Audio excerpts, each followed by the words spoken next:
Dear brothers and sisters in the Lord, ప్రభునందు ప్రియమైన సహోదర సహోదరులారా, today's verse for our meditation is taken from Matthew's Gospel, chapter 6, verse 18. నేటి దినం ధ్యానం కొరకైనటువంటి మత్తయి సువార్త 6వ అధ్యాయం 18వ వచనం నుంచి వచనం తీసుకొనబడింది. And thy Father which seeth in secret shall reward thee openly. అప్పుడు రహస్యమందు చూచున్న నీ తండ్రి నీకు ప్రతిఫలం ఇచ్చును. For the last 2000 years, millions of messages are given on this planet Earth. ఈ భూమి అనేటటువంటి గ్రహం మీద గత 2000 సంవత్సరాలుగా కొన్ని వేల మిలియన్ల కొలది వర్తమానాలు ఇవ్వబడినాయి. Do you know which is the best message? మీకు తెలుసా ఏది శ్రేష్టమైనటువంటి వర్తమానమని? According to me, the best sermon ever given is the Sermon on the Mount.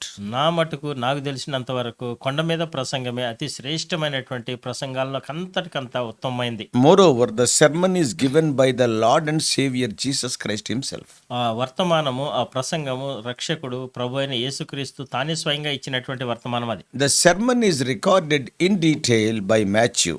ఈ వర్తమానాలన్నింటినీ ప్రసంగాన్ని మొత్తం ఎంతో సవివరంగా నమోదు చేస్తూ వచ్చాడు. Yeah, he is the gospel writer and he allotted 3 full chapters for this message. ఈయన ఈ యొక్క సువార్త రచయిత, ఈయన 3 అధ్యాయాల్ని పరిపూర్ణంగా ఈ యొక్క కొండ మీద ప్రసంగాన్ని కేటాయించాడు. Yeah, we all know Matthew 5, 6 and 7 chapters. మనకందరికీ బాగా తెలుసు కదా, మత్తయి సువార్త 5, 6, 7 అధ్యాయాలు. The verse for our meditation today is taken from that sermon. ఈ దినాన మన యొక్క నేటి దినం ధ్యానం కొరకు ఆ యొక్క కొండ మీద ప్రసంగంలో వచనం తీసుకొనబడింది. And in chapter 5, 5వ అధ్యాయంలో there are 3 major sections. 3 ప్రాముఖ్యమైనటువంటి విభాగాలు ఉంటున్నాయి. And the first section is the Beatitudes, which deal with Christian character. మొదట భాగం చూస్తూ వచ్చినట్లయితే ధన్యతలున్నాయి, ఇది క్రైస్తవ ప్రవర్తన గురించి మాట్లాడుతూ ఉంది. And then we have the salt and light passage దాని తర్వాత మనం చూస్తూ వచ్చినట్లయితే ఉప్పు వెలుగు వర్తమానం, that deals with the Christian influence. అది క్రైస్తవుని యొక్క ప్రభావాన్ని గురించి మాట్లాడుతూ ఉంది. So then we have the longer section of the law. దాని తర్వాత చూస్తే ధర్మశాస్త్రం గురించినటువంటి చాలా పొడవాటి భాగం కలిగి ఉన్నాం. And that speaks of the Christian's righteousness. అది క్రైస్తవుని యొక్క నీతి గురించి మాట్లాడుతూ ఉంది. Now our portion is from 6th chapter. ఇప్పుడు మన భాగం ఏంటంటే 6వ అధ్యాయం నుంచి. So this chapter mainly deals with the good works and Christian motivation. ఈ అధ్యాయం మరీ ముఖ్యంగా చూస్తూ వచ్చినట్లయితే క్రైస్తవుని యొక్క మంచి పనుల గురించి, పురుకొల్పు గురించి మాట్లాడుతూ ఉంది. Why do you do good works? ఎందుకు మనం మంచి పనులు చేస్తుంటాం? What is your motivation or the idea behind that? ఆ పనులు చేస్తున్న వెనకాల ఉండేటటువంటి ఉద్దేశం, ఆలోచన ఏంటి? Is it to give glory to God or to gain glory for yourself? దేవునికి మహిమ తీసుకురావడానికా, లేకపోతే నీ అంతటి నీవే మహిమ తెచ్చుకోవడానికా? So Jesus Christ is clearly showing here the difference between hypocritical righteousness and true righteousness. ఇక్కడ యేసుక్రీస్తు ప్రభుల వారు బహు స్పష్టంగా చాలా తేటగా తెలియజేస్తున్నటువంటి సంగతి ఏంటంటే వేషధారణతో కలిగినటువంటి నీతి, తర్వాత దేవుని నీతి గురించి మాట్లాడుతూ ఉన్నారు. True righteousness. నిజమైనటువంటి సత్యమైనటువంటి నీతి గురించి. So remember, it is not only important that you do the right thing, నువ్వు సరైనటువంటి సంగతి చేయడం మాత్రమే ప్రాముఖ్యం కాదు కానీ, but you do it in the right way. అయితే దాన్ని నువ్వు సరైన మార్గంలో కూడా చేయాలి. And you have to do it for the right reason. నువ్వు సరైనటువంటి కారణం కొరకు నువ్వు చేయాలి. Righteousness is an inward matter. ఈ నీతి అనేటటువంటిది అంతరంగానికి సంబంధించిన సంగతి. And God does not give importance to the outward act, but the heart's attitude.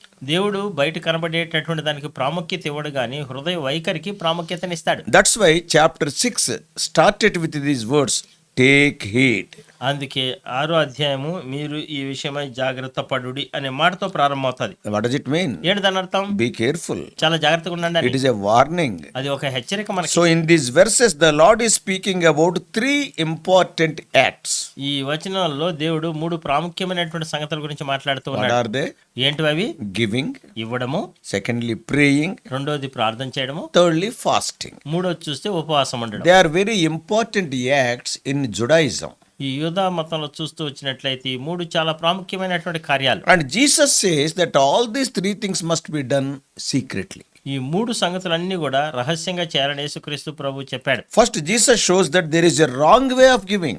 మొట్టమొదటిగా చూస్తూ వచ్చినట్లయితే తప్పుడు విధానంలో ఇచ్చే సంగతి గురించి ప్రభు And చెప్తున్నాడు. also there is a right way of giving. సరైన విధానంలో ఇచ్చే సంగతి గురించి కూడా చెప్తున్నాడు. The wrong way is to be honored by people with trumpets. ఇక్కడ చూస్తూ వచ్చినట్లయితే తప్పుడు విధానంలో ఇచ్చేటటువంటి సంగతి మనుషుల చేత బోర ఊదించుకోవడం. And Jesus says, give in secret. యేసుక్రీస్తు ప్రభువుల వారు అంటున్నారు రహస్యంగా మీరు ఇవ్వాలి అని. When you give in secret, then our Father who sees what is done in secret, he will reward us openly. అప్పుడు నీవు రహస్యంగా నువ్వు ఇస్తే పరలోకమందుండు రహస్యంగా చూస్తుండేటటువంటి తండ్రి నీకేం చేస్తా అంటే బహుమానం ఇస్తాడు ఆయన. Though people won't see, God sees. ప్రజలు చూడకపోయినప్పటికీ దేవుడు చూస్తుంటాడు. Such giving pleases him. అటువంటి విధానంలో ఇచ్చే సంగతి దేవుడికి ఎంతగానో సంతృప్తిని తెస్తుంది. Secondly, రెండోదిగా చూస్తే Jesus talked about praying. రెండోది యేసుక్రీస్తు ప్రభు ప్రార్థన గురించి మాట్లాడుతూ ఉన్నారు. It is wrong to pray to be seen by other people seeking their appreciation. వేరే వారెవరో చూడాలని మెచ్చుకోవాలని చేసేటటువంటి ప్రార్థన తప్పుడు విధానంలో చేసే ప్రార్థన. Yeah, we all love to pray. మనమందరం కూడా ప్రార్థన చేయడానికి ఇష్టపడతాం. Also, we pray regularly. మనం క్రమం తప్పకుండా ప్రార్థిస్తుంటాం కూడా. But we should not pray for the sake of public acclaim. అయితే బహిరంగంగా మనుషులు చూడాలి మెచ్చుకోవాలనే దాని కొరకు మనం ప్రార్థన చేయకూడదు. And the second wrong way to pray is using meaningless repetition. రెండవ సంగతి తప్పుడు విధానంలో ప్రార్థన చేయడం ఏంటంటే అనవసరమైనటువంటి మాటల్ని పదే పదే వల్లిస్తూ రావడం. Yeah, that is babbling like the pagans. ఏదో పదే పదే వల్లిస్తూ వచ్చేటటువంటి విధానంలో మాట. So Jesus talks about wrong motivation for prayer and also the wrong manner of praying.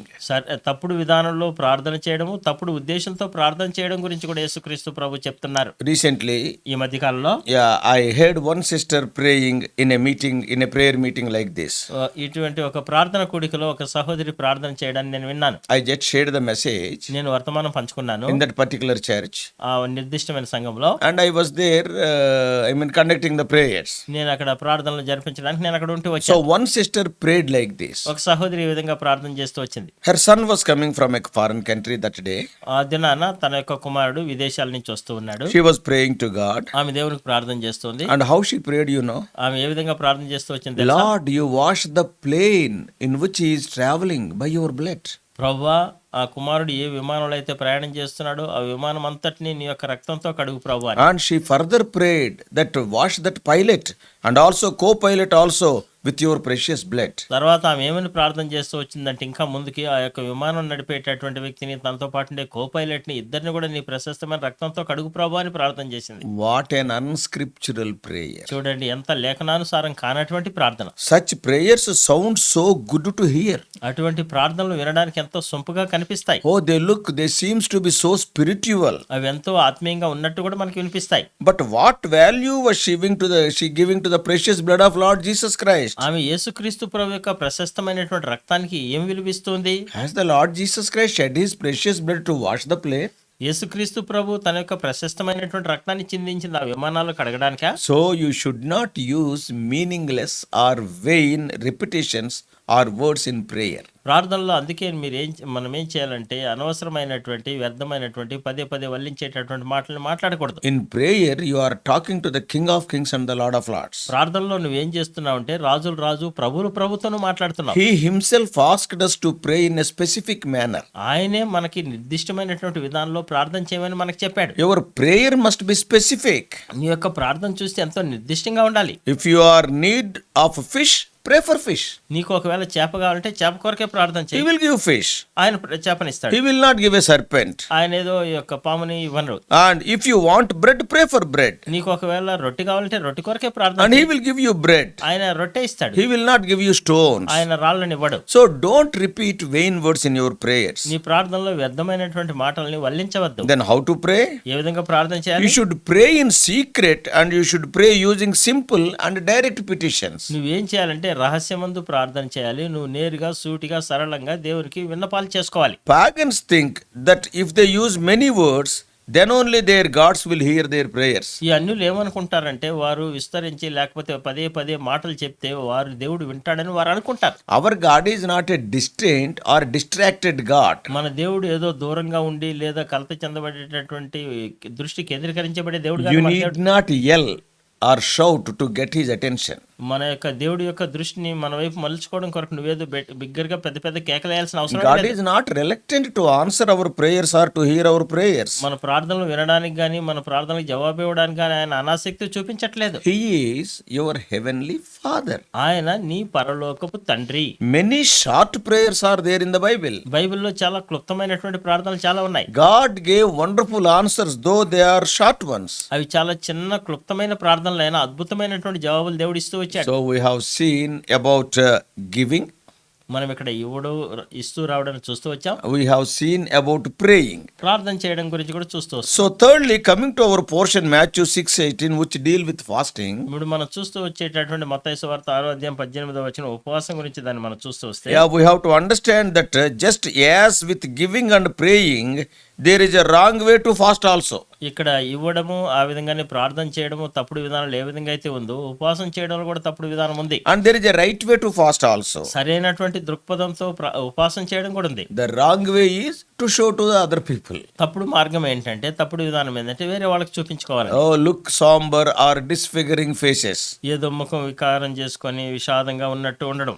Like giving and praying, fasting is also a compulsory spiritual exercise in the life of a Christian. ఒక క్రైస్తవుని యొక్క జీవితంలో ఏ విధంగా అయితే ఇవ్వడము, ఏ విధంగా అయితే ప్రార్థన చేయడం, ఉపవాసం ఉండడం కూడా ఖచ్చితంగా చేయాల్సిన పని. Yeah, some occasions are mentioned in the Bible that people fasted.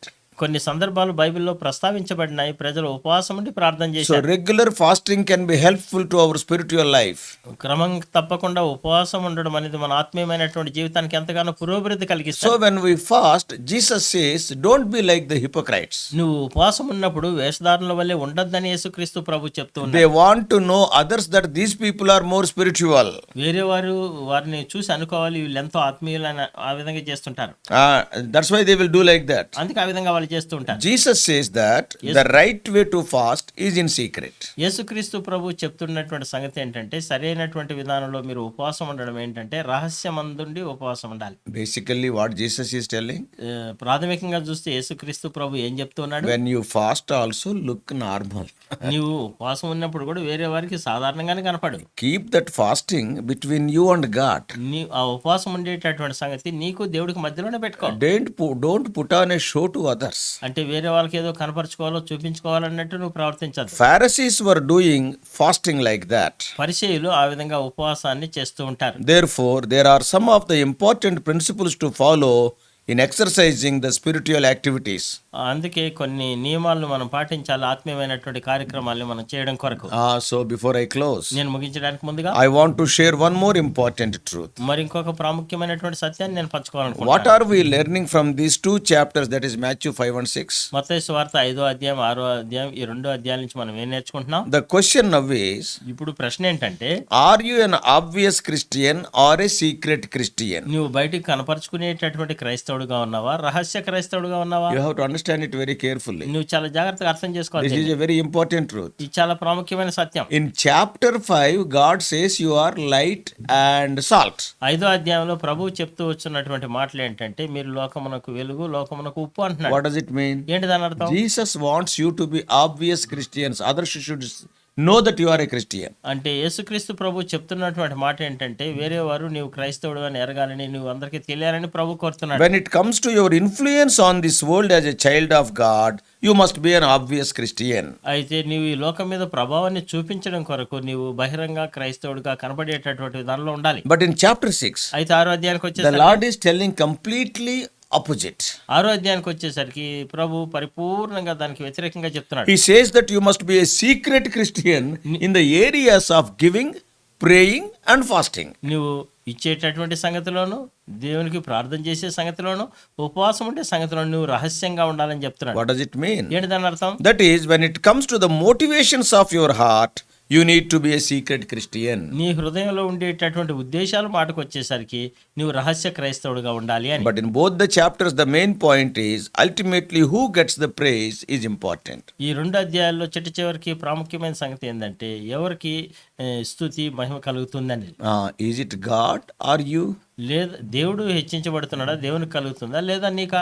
Remember, whatever we do, we have to do for the glory of God. మనం ఏమి చేసినాను దేవుని మహిమ కొరకే మనం చేయాలి. Paul wrote in 1 Corinthians 10:31, పౌలు 1 కొరింథీ 10:31 రాస్తాడు, whether therefore ye eat or drink, do it whatsoever do it all for the glory of God. మీరు భోజనం చేసినను పానం చేసినను మీరు ఏమి చేసినను దేవుని మహిమ కొరకే చేయండి అంటాడు. Our rewards are not earthly, but they are heavenly and eternal. మనకి కలిగేటటువంటి బహుమానాలు భూ సంబంధమైనటువంటి కావు, పరసంబంధమైనవి. అవి కూడా నిత్యము ఎల్లప్పుడూ So ఉండేటటువంటి. therefore, let us put a full stop to this show business. అయితే బయటికి కనపరచుకోవడం, చూపించుకోవడం అనేటటువంటి వ్యాపార లావాదేవీల కొరకు మనం ఫుల్ స్టాప్ పెట్టేద్దాం. So some people what they do, కొంతమంది ఏం చేస్తారు తెలుసా? when they go to the pulpit, వారు వేదిక మీదకి వెళ్ళినప్పుడు they change their tones also while sharing the word of God. దేవుని వాక్యాన్ని పంచుకునే సమయంలో వారి యొక్క స్వరాన్ని కూడా మార్చేస్తుంటారు. Such actions are not needed, they are actions. అటువంటి నటనలు అవసరం లేదు, అవన్నీ నటన Let us తెలిసిపోతుంది. do things keeping in view of the lasting rewards. అంటే నిత్యమైనటువంటి శాశ్వతమైన చివరిలో మనకు వచ్చే ఆ బహుమానాల మీద మనం దృష్టి పెట్టాలి. Many of us are involved in show business మనలో చాలా మంది ఏం చేస్తుంటాం అంటే బయటికి కనపరిచేటటువంటి పనిలో నిమగ్నమై ఉంటాం. because our eyes are on man's appreciation, not God's rewards. మన యొక్క దృష్టి ఏ విధంగా ఉంటుందంటే మనుషుల యొక్క మెప్పుకోల మీదనే ఉంటుంది, కానీ దేవుని యొక్క బహుమానాల మీద ఉండదు. Our eyes are on the temporal things, not the eternal things. మన యొక్క దృష్టి అంతా కూడా తాత్కాలికమైనటువంటి సంగతుల మీదనే ఉంటుంది, కానీ నిత్యమైన వాటి మీద ఉండదు. We are more bothered what man says, but not what God says. చాలా మంది మనం ఏం చేస్తుంటాం అంటే మనుషులు మనల్ని చూసి ఏమంటారనేది ఆలోచిస్తాం, కానీ దేవుడు ఏం చెప్తున్నాడు అనేది So ఆలోచించం. there are two sides of Christian life. ఇక్కడ చూస్తూ వచ్చినట్లయితే క్రైస్తవ జీవితానికి రెండు వైపులు ఉంటున్నాయి. One thing you have to show to the world, and the other thing must be secret. ఒకటేమో ఒకవైపు నువ్వు చూపించాల్సి ఉంది లోకానికి, ఇంకొక వైపు ఏమో నువ్వు రహస్యంగా ఉండాల్సినటువంటిది. Your motivation, light and salt, yes, to show to the world. నీ యొక్క ఉద్దేశం, నువ్వు క్రైస్తవుడు కాబట్టి, నువ్వు ఉప్పు, నువ్వు వెలుగుగా ఉన్నావు కాబట్టి లోకానికి నువ్వు చూపించాలి. But your works, your deeds, they must be secret. అయితే నువ్వు చేసేటటువంటి కార్యాలు, నువ్వు చేసేటటువంటి పనులు అవి రహస్యంగా ఉండాలి. Yeah, you should not show these things just as a show business or me holy attitude. నేను చాలా పవిత్రుడిని, పరిశుద్ధుని అనేటటువంటి వైఖరితో నేను వేరే వాళ్ళకి చూపించాలని చూపించేటటువంటి పని మనం చేయకూడదు. Oh, wonderful things we can learn from the prayer of Pharisee in Luke 18 in this record. దీనికి సంబంధించినటువంటి లూకాసు వార్త 18వ అధ్యాయంలో పరిశుద్ధుని యొక్క ప్రార్థన నుంచి అద్భుతమైనటువంటి పాఠాలు మనం నేర్చుకోవాలి. Wonderful words he spoke. అద్భుతమైనటువంటి మాటలు ఆయన మాట్లాడుతూ Truth only he said, ఆయన సత్యమే చెప్తూ వచ్చాడు. but the motive behind it is wrong. అయితే దాని వెనకాల ఉండే ఉద్దేశం చూసారా, అది తప్పు. He was fasting. ఆయన ఉపవాసం ఉంటున్నాడు, He was giving. ఆయన ఇస్తూ ఉన్నాడు, He was doing many good things. ఆయన అనేకమైనటువంటి మంచి కార్యాలే But చేస్తున్నాడు. why God rejected him? ఎందుకు ఆయన దేవుడు తృణీకరించాడు? Not only your deeds are important, your motive is also important. కేవలం నీ యొక్క కార్యాలు మాత్రమే కాదు, కానీ దాని వెనకాల ఉండేటటువంటి ఉద్దేశం కూడా ప్రాముఖ్యంగా So ఉండాలి. let us be very careful. అందుకే మనం చాలా చాలా జాగ్రత్తగా ఉందాం. Whatever we do, let us do them for the glory of God. మనం ఏమి చేసినా అది కేవలం దేవుని మహిమ కొరకే మనం చేద్దాం. Isaiah 43:7 says, యెషయా గ్రంథం 43:7 చెప్పబడిన విధానంలో we are created for his glory. మనం ఆయన మహిమ కొరకే మనం సృజించబడిన వారం. So let us be very careful మనం చాలా చాలా జాగ్రత్తగా ఉందాం. in Jesus, and let us lead our lives in accordance with the word of God. దేవుని వాక్యానుసారంగా మన యొక్క జీవితాన్ని మనం కొనసాగిద్దాం.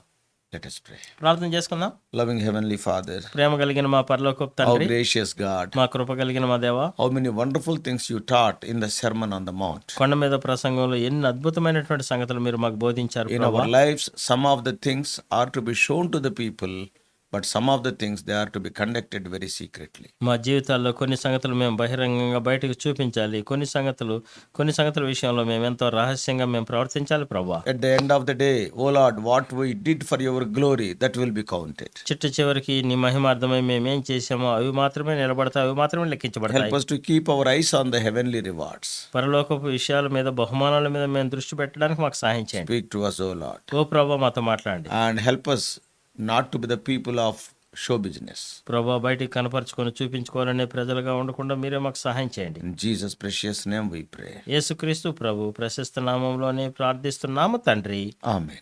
ఆమేన్.